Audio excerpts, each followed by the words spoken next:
Bagaimana hukumnya KPR? KPR itu boleh atau tidak? Jadi KPR kalau di bank konvensional kita sudah tahu pasti statusnya adalah skemanya pinjam duit bayar lebih secara dicicil ya. Kalau rumah 300 juta untuk 15 tahun jadi berapa, Pak? Jadi berapa? 900. Betul, 900. 700. Pengalaman ya. Ada tambahan di situ. 300 jadi 700, 15 tahun. Baik. Ini 400 jutanya riba ya. Riba. Riba kalau 400 juta itu ngitung dosanya gimana, Pak? Bukan tanggung jawab kita ngitung dosanya, yang kita takutkan adalah dosanya ya. Terus bagaimana kalau di bank syariah? Kalau di bank syariah, KPR di bank syariah itu, nah ini yang masih dipertanyakan oleh para ahli ekonomi syariah di tempat kita. Kita tidak memungkiri di sana ada sebagian tokoh yang membolehkan dan masih banyak juga yang melarang. Di antara sisi yang bahasanya, sisi pertimbangan bahasanya KPR di bank syariah itu belum sesuai syar'i adalah sebenarnya KPR di bank syariah ini hakikatnya adalah utang tapi bayar lebih, atau hakikat yang kedua bank menjual barang yang belum dia miliki. Ada dua transaksi andalan yang digunakan oleh bank syariah untuk KPR.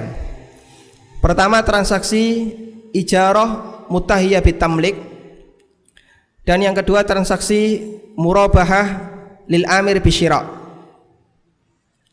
Kita lihat transaksi yang pertama, ijarah mutahiyah bitamlik.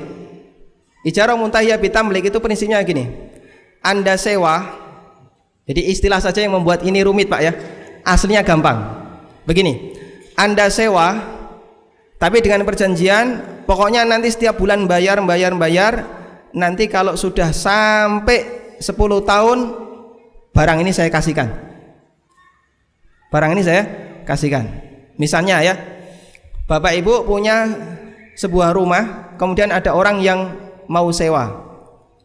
Terus kita bilang sama dia, saya mau sewakan ini tapi dengan syarat, satu, harus 10 tahun. Boleh nggak? Boleh tidak? Boleh saja kan ya. Kalau cuman sewa 1 tahun 2 tahun saya nggak mau, harus 10 tahun. Kalau konsumen nggak mau ya sudah, pilih yang lain. Dia mau. Nah, angsur atau bayar setiap bulan sekian atau setiap tahun. Anda bayar setiap tahun 10 juta. Setiap tahun 10 juta selama 10 tahun. Flat, rata terus 10. Jadi totalnya 100 juta. Nilai rumah ini sebenarnya 90 juta dia beli dulu, tapi dia sudah dapat untung 10 juta dengan cara disewakan tadi. Kemudian pemilik rumah janji, nanti kalau sudah 10 tahun rumah ini saya kasihkan ke Anda. Namanya apa? Ijarah muntahiyah bitamlik. Sewa berujung pindah kepemilikan. Nah, itu yang dipakai oleh bank. Jadi bank begini, rumah ini rumah bank, rumah ini rumah bank, disewakan ke nasabah. Cicilan itu sebagai nilai sewa. Cicilannya biasanya berapa? Misalnya sebulan 1.200.000, atau anggap saja 1 tahun 12 juta. Dia bayar setiap tahun 12 juta terus selama 15 tahun. Nanti kalau sudah 15 tahun rumah itu diserahkan. Rumah itu diserahkan. Sudah? Jadinya rumah itu jadi hak milik setelah 15 tahun.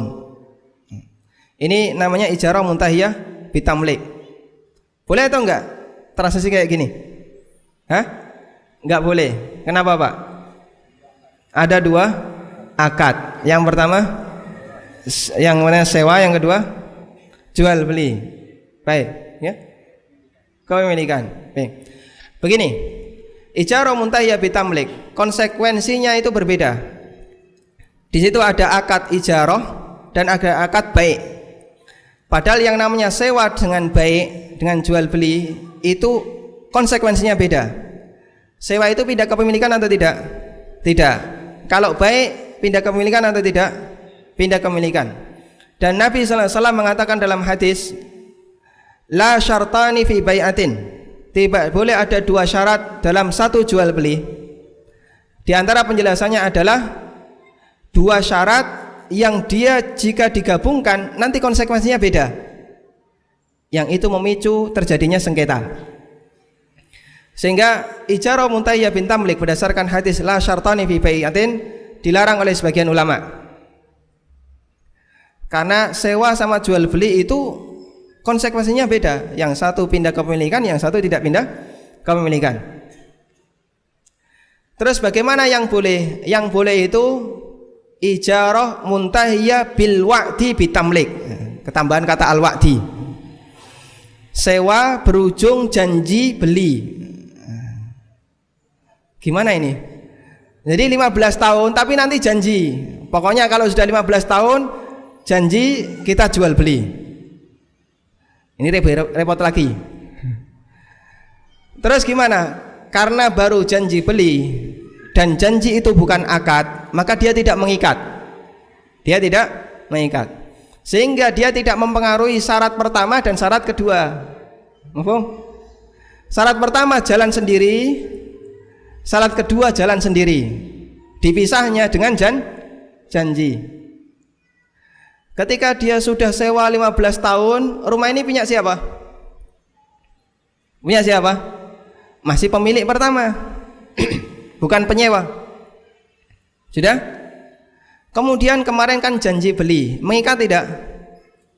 Tidak mengikat. Artinya begini, karena tidak mengikat berarti akad sewa ini enggak terganggu. Akad sewa tidak terganggu. Karena tidak mengikat, maka janji kemarin tidak harus ditepati. Berarti bisa saja terus pemilik rumah ini, saya enggak jadi mau jual, silahkan Anda pergi dari sini. Loh, terus kemarin yang saya bayarkan itu nilai uang sewa, bukan uang cicilan. Anda silahkan mau cari rumah yang lain kalau mau beli rumah. Ini janji yang tidak mengikat. Atau si penyewa terus, saya nggak jadi beli rumah Anda, saya tak cari yang lain, silahkan saja. Nah, ini ijarah muntahiyah bitamlik. Baik Pak, semakin rumit ya, dan itu memicu yang namanya sengketa. Makanya kemudian para ulama melarang hal ini, dan ini skema yang tidak dibenarkan untuk jual beli. Apalagi ya, bank itu boleh nggak beli rumah untuk dijual? Misalnya ada bank, kemudian dia beli rumah banyak terus disewakan, dikontrakkan, boleh nggak? Boleh nggak bank melakukan seperti ini? Nggak boleh Pak. Selama bank itu masih terikat dengan regulasi BI, dia di bawah regulasi BI, tidak dibenarkan melakukan bisnis real. Bank boleh beli rumah tapi dipakai kantor. Tapi kalau bank beli rumah mau disewakan, tutup itu bank, dilikuidasi dia, nggak boleh. Karena itu sebenarnya rumah ini rumah siapa? Rumah ini rumah siapa?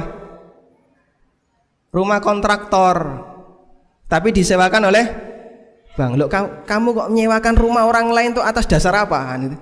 Ini rumah kontraktor, belum pindah tangan ke bank tapi disewakan oleh bank, duitnya dinikmati bank. Nah, itu sisi janggalnya ketika ada sebuah bank menggunakan transaksi ijarah muntahiyah bitamlik. Atau yang kedua, transaksi murabahah lil amir bisyira.